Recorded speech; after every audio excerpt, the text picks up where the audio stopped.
Train number 18045 East Coast Express, যেটা West বেঙ্গলের কলকাতাকে কানেক্ট করে তেলেঙ্গানার হায়দ্রাবাদের সঙ্গে, যেটা যাত্রার সময় 1564 কিলোমিটার পথ অতিক্রম করে এবং 28 ঘন্টা টাইম নেয়, যার অ্যাভারেজ স্পিড থাকে 51 কিলোমিটার পার ঘন্টা।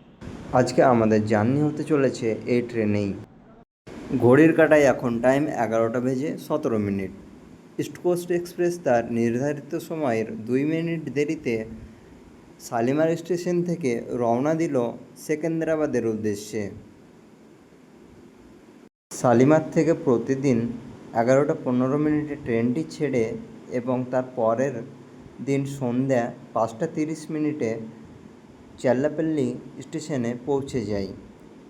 এই ট্রেনটি টোটাল 4টি স্টেট, প্রথমে ওয়েস্ট বেঙ্গল, তারপর উড়িষ্যা, তারপর অন্ধ্রপ্রদেশ এবং শেষে তেলেঙ্গানায় তার যাত্রা শেষ করে। দূরপাল্লার ট্রেনে সাধারণত first year, second year, third year এবং কিছু জেনারেল কোচ থাকে। তার মধ্যে এটি হচ্ছে সেকেন্ড ইয়ার, যেখানে উপর এবং নিচ মিলিয়ে টোটাল 2টি বার্থ থাকে এবং প্রত্যেকটা বার্থে পর্দা লাগানো থাকে।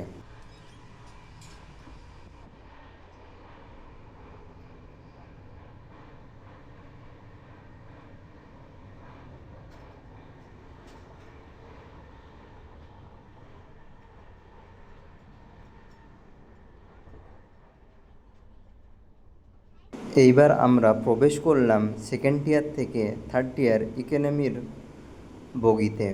এখানে উপর নিচে টোটাল 3টি করে বার্থ থাকবে এবং কোনো বার্থেই পর্দা দেওয়া থাকে না। এটি থার্ড ইয়ার ইকোনমি হলেও কোচগুলি অনেক উন্নত মানের। চলুন এবার আমরা দেখে নিই এর টয়লেট কেমন।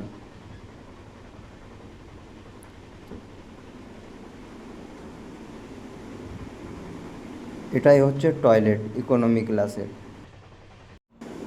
দুপুর 1:22 নাগাদ আমাদের ট্রেন পৌঁছালো তার প্রথম বড় স্টপেজ খড়গপুর জাংশনে। এটিই সেই খড়গপুর জাংশন, যেটি একসময় বহুল প্রচলিত ছিল এবং বিখ্যাত ছিল তার দীর্ঘতম রেলওয়ে প্ল্যাটফর্মের জন্যে।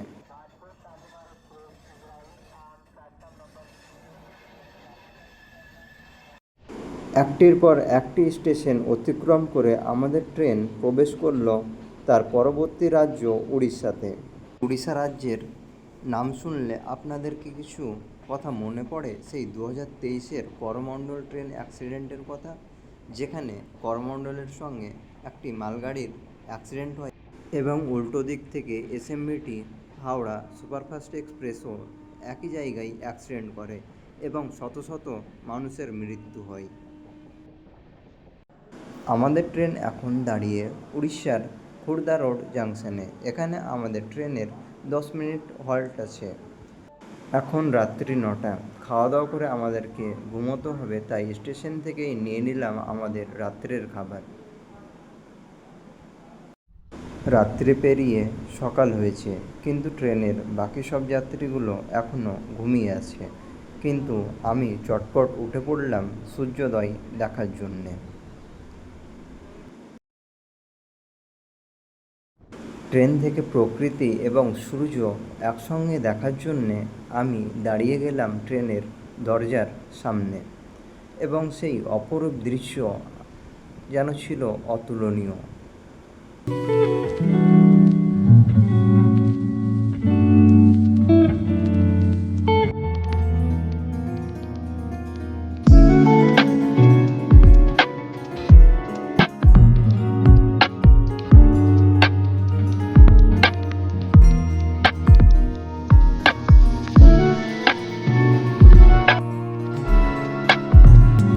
আমরা উড়িষ্যা পার করে প্রবেশ করলাম অন্ধ্রপ্রদেশে। তার সঙ্গে সঙ্গেই চোখে পড়তে শুরু করলো পাম ফলের বাগান। এই অন্ধ্রপ্রদেশে অন্য চাষের তুলনায় পাম ফলের বাগান অনেক হয়েই থাকে। সামনের দিকে আসছিল পাহাড়ের অপরূপ দৃশ্য, তাই আমি বসে পড়লাম সাইড লোয়ার সিটে।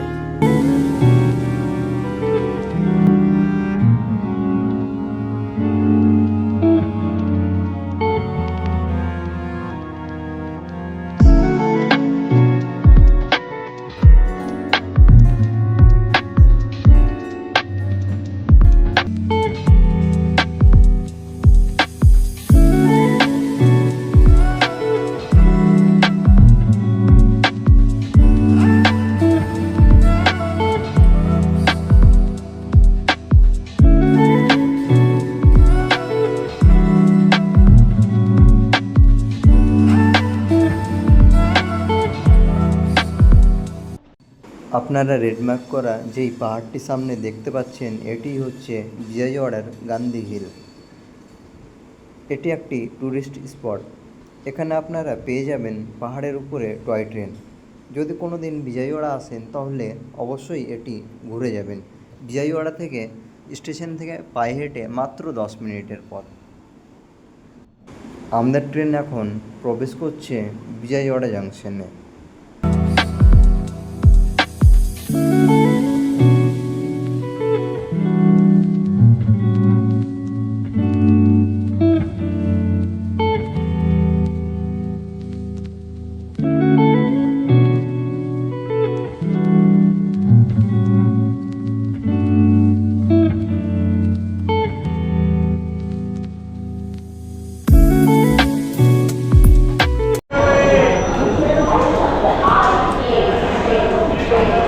বন্ধুরা, ঘড়ির কাঁটায় এখন 10:24।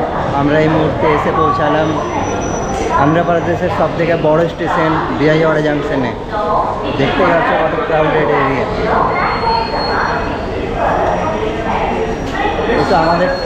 এটা আমাদের ট্রেন। এবার এই ট্রেনের রেক রিভার্স হবে। যে দিক দিয়ে যাচ্ছিল তার অপোজিট দিকে এবার যাবে, ঘুরবে।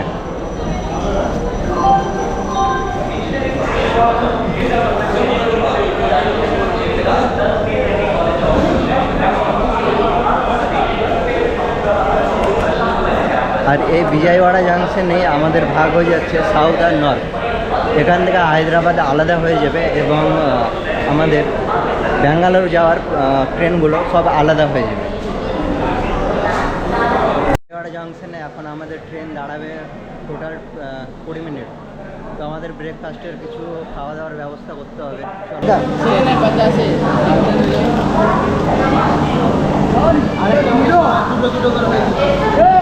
এই বিজয়ওয়াড়া জাংশনে আমরা কলা কিনতে নামলাম, তো দাম দেখে তো মাথায় বাজ পড়লো।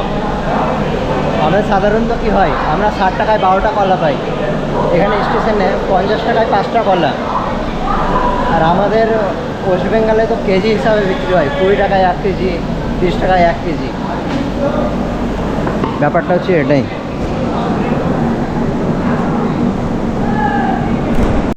আপনারা সামনের দিকে যে পণ্যবাহী ট্রেনটি দেখতে পাচ্ছেন এটা কোনো সাধারণ পণ্যবাহী ট্রেন নয়। এই পণ্যবাহী ট্রেনের মধ্যেই নিয়ে যাওয়া হয় বিভিন্ন ধরনের 4 হুইলার বা গাড়িগুলি।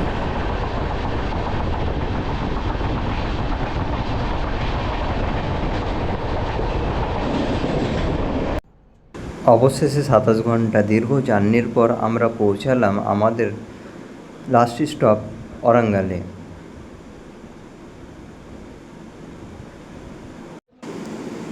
এটিই হচ্ছে তেলেঙ্গানার ওরাঙ্গাল স্টেশন।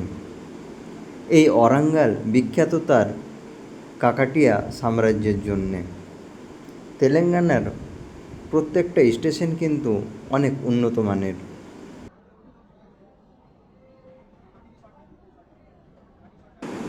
চলুন আপনাদেরকে এই ওরাঙ্গাল স্টেশনটি একটু ঘুরিয়ে দেখিয়ে দিই।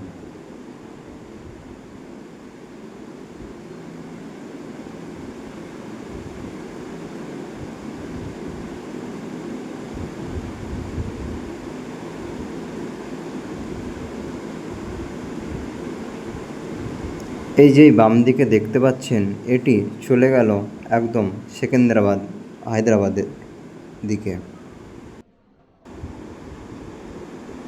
এবং এই ডান পাশে যে ট্র্যাকটি দেখতে পাচ্ছেন এটা চলে গেল একদম সোজা বিজয়ওয়াড়া, বিশাখাপত্তনম ওই দিকে।